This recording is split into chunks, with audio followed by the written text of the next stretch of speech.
सूत जी कहते हैं, रणभूमि पर पड़ा था, उसी समय अश्वत्थामा ने जाकर के कहा, मैं तुम्हारा मित्र हूं, बताओ क्या सहयोग करूं।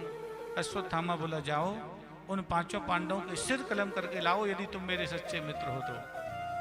और इस बात को सुनकर के हाथ में खड़ग लेकर के वो 5 पांडवों को मारने के लिए अश्वत्थामा निकला।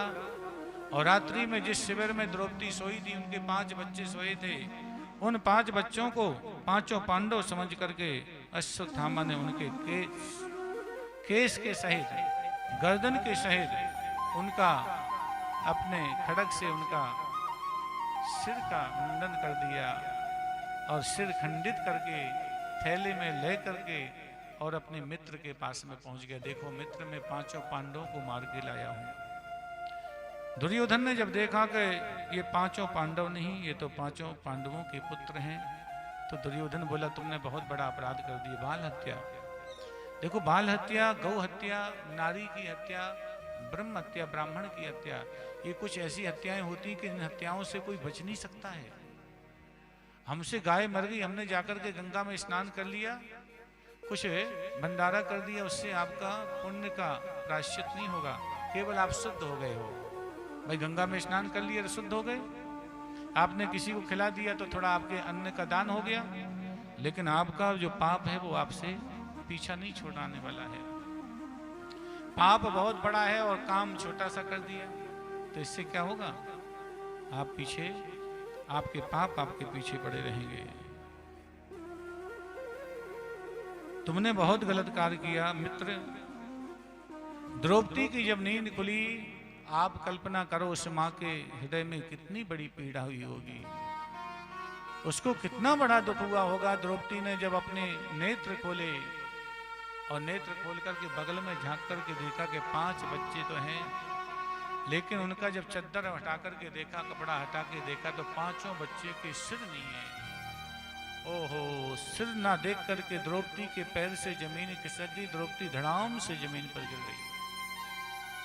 द्रौपदी के चेहरे पर पसीना पसीना आ गया, द्रौपदी मौन हो गई। उसी समय द्रौपदी के पति 5 पांडव खड़े हुए। 5 पांडवों ने जब ये दृश्य देखा कि 5 बच्चे हैं, उनके सिर नहीं है, उसी समय अर्जुन ने कहा कि मैं ऐसे बाल हत्यारे को नहीं छोड़ूंगा, कसम देता हूं। द्रौपदी रोने लगी और भागवत में व्यास जी महाराज कहते हैं,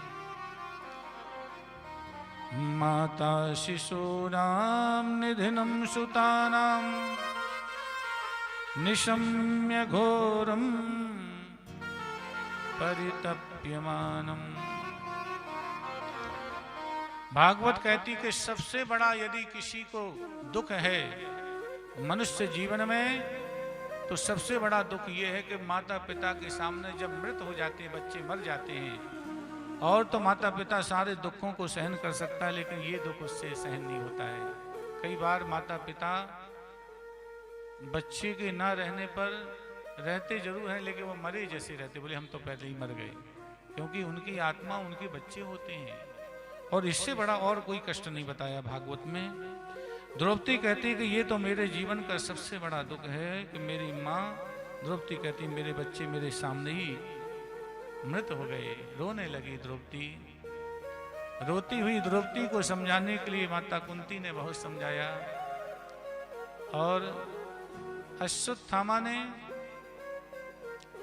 जो बालकों की बाल हत्या की थी, उस बाल हत्यारे को पकड़ने के लिए, मारने के लिए अर्जुन निकल पड़े। अर्जुन को जब पीछे आते हुए देखा अश्वत्थामा ने कि ये मुझे मार देगा, अश्वत्थामा को ऐसा लगा कि अर्जुन मुझे अपने अस्त्र से जला देगा। तुरंत अश्वत्थामा ने एक अस्त्र छोड़ा। जिस अस्त्र को छोड़ा, उसी अस्त्र को जब अर्जुन ने देखा तो अर्जुन ने भी अपने ब्रह्मास्त्र को छोड़ दिया, और दोनों अस्त्र आपस में ऐसे भयंकर शब्द हुआ और धड़ाम से टूट पड़े, और ताराओं के मध्य में बहुत जोर से शब्द हुआ। उसी समय दौड़ करके अर्जुन ने जाकर के दौड़ करके पहुंचे और जाकर के सीधे अश्वत्थामा के केस पकड़ लिए और ऐसा घसीट करके छीन करके लाए और द्रौपदी के सामने खड़ा कर दिया। देखो द्रौपदी, ये बाल हत्यारा है, इसने तुम्हारे बच्चों को मार दिया।